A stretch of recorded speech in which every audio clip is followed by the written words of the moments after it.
Hi, Jenny Topping, Gold Medal Training. Today I wanted to go over the importance of catchers being aggressive, especially when it comes to picking at first base. I'm going to go over a couple reasons why, early versus late, and then the setup of how we do this. How do we defend it with a second baseman, a first baseman, and a delay steal? So first and foremost, one of the main reasons why catchers want to be aggressive in picking is that we win more ball games this way. If we have a runner at first base that is comfortable taking a very big lead, then the main thing is if the hitter hits the ball into a gap, they're going to take two bases. So we never want to give a runner multiple bases, and one of the main ways we can prevent that as a catcher is by being aggressive. So I want to go over early versus late.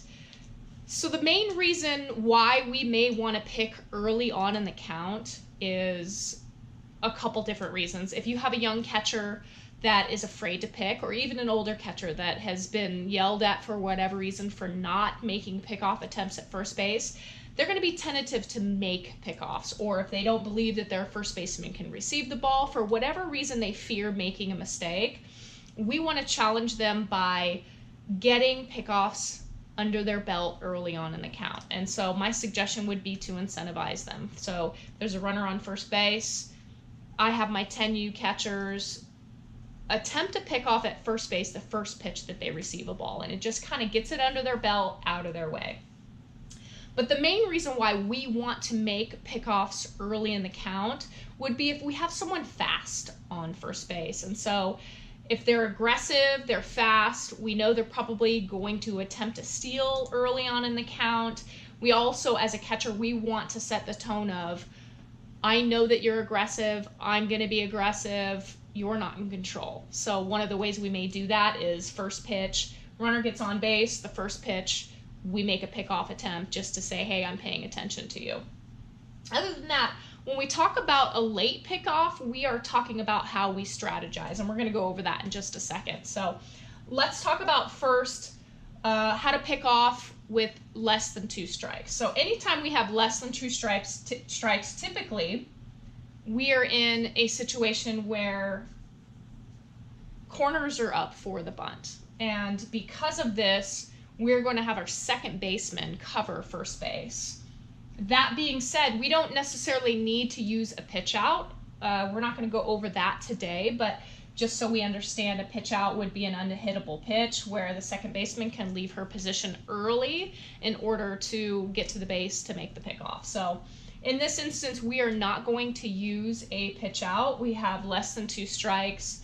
The batter is most likely attempting to bunt. When the ball is not bunted or hit, the second baseman needs to be aggressive and coming across to first base to protect the base. Let me throw a runner on base here for you. So we've got a runner on first base. We're going to go over 3 separate leads. So a lead 1, I would say, equals about 2 steps off first base.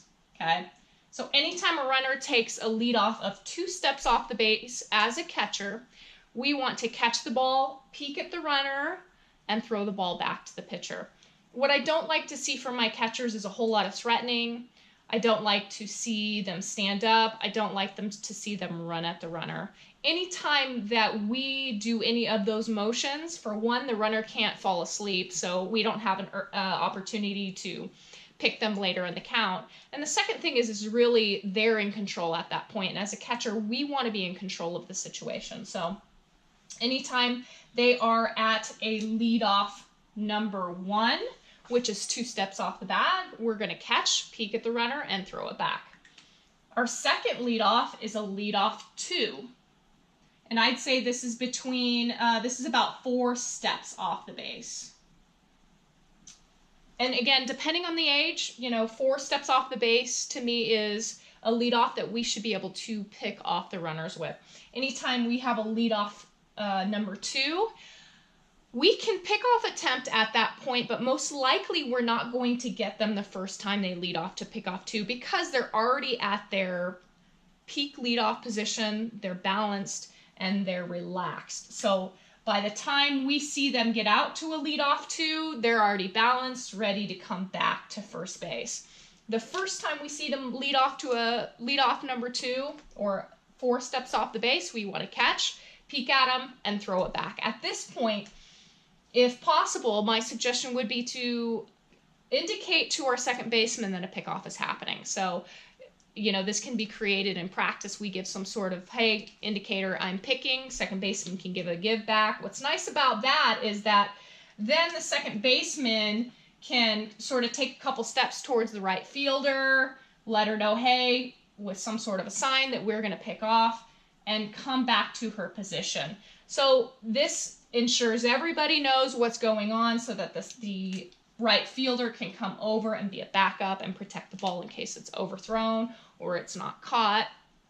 Okay, so that's how we would want to set it up. So we give the sign, there's a give back. The next pitch, no matter what, the catcher is going to catch the ball and throw the ball as soon as she receives it and attempt that pickoff. So that would be a late strategy, like we were setting it up, we're allowing the runner to fall asleep, and then we're going to pick her, okay?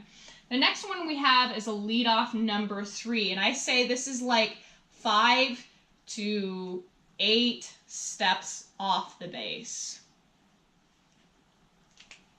I always tell my catchers, if the leadoff is too good to be true, it's probably a delay steal. So we're going to defend a delay steal a couple different ways. The first way that I suggest is the catcher to come up and pump fake to first base. And if at that point the runner takes off for second, the catcher's then going to take the ball and automatically dump it to second base where the second shortstop should have come across. And we either get her out or we're in a rundown. That's option 1. Our second option would be to tell our pitcher, right? So usually when a runner is delay stealing, they're delaying off the catcher. So they're waiting for the catcher to either A, back pick, or B, throw it back to the pitcher. So anytime we see a lead too good to be true, the option number 2 is that we let our pitcher know, hey, runner's got a big lead, I'm going to get it back to you, take a look at her. And the pitcher says, yes, I understand. We throw it to her. And at that point, if the runner decides to take off, the pitcher's going to dump the ball and we're either in an out situation or we're in a rundown. Okay, so this is how we're going to set up with a runner on first base with a second baseman. It's extremely important that our position players play their position true. And what I mean by that is every time the ball is not bunted and we're in less than 2 strikes, the ball's not bunted or hit, the second baseman needs to sprint back across. This always gives the catcher to pick behind the runner if for some reason the runner trips, or it always looks aggressive and the same every time versus if she takes a couple steps and stops, and then we set the pick and then she sprints and everybody sees what's happening. So second basemen need to really play their positions true. Okay, we have 2 strikes now. 2 strikes, most likely they're not going to bunt, so corners are playing back. This is when the first baseman becomes the receiver of the pick. In this situation, second baseman is staying in her position, and first baseman now is going back to the bag. Same thing we talked about with the second baseman. We need to play straight up, which means by that is sometimes I'll see first basemen, they'll stay there, the ball's not hit to them, and they stay in the same position. A true first baseman should be, after every pitch, the ball's not hit to her, get back to her bag. Ball's not hit to her, get back to her bag with 2 strikes. What this allows, again, is it looks similar every time, and it allows the catcher to be able to give some sort of indication, like, hey, I'm going to pick off. She can indicate somehow to the right fielder that it's coming, and then get back to the bag for the pickoff. So the same 3 rules would apply when we have 2 strikes. A leadoff 1 is a catch, peek, get the ball back to the pitcher. A leadoff number 2 is a pickable play, and we can set that up by indicating to the first baseman that it's coming. A leadoff number 3, again, we assume is probably a delay steal, and we have the 2 options of 1 pump faking or 2 indicating to the pitcher that the runner's got a big lead. So this is pickoffs at first base. Thank you guys for watching My goal is to set these up once a week and be posting once a week. So if you like this, hit the subscribe, hit the like button. Thanks for watching.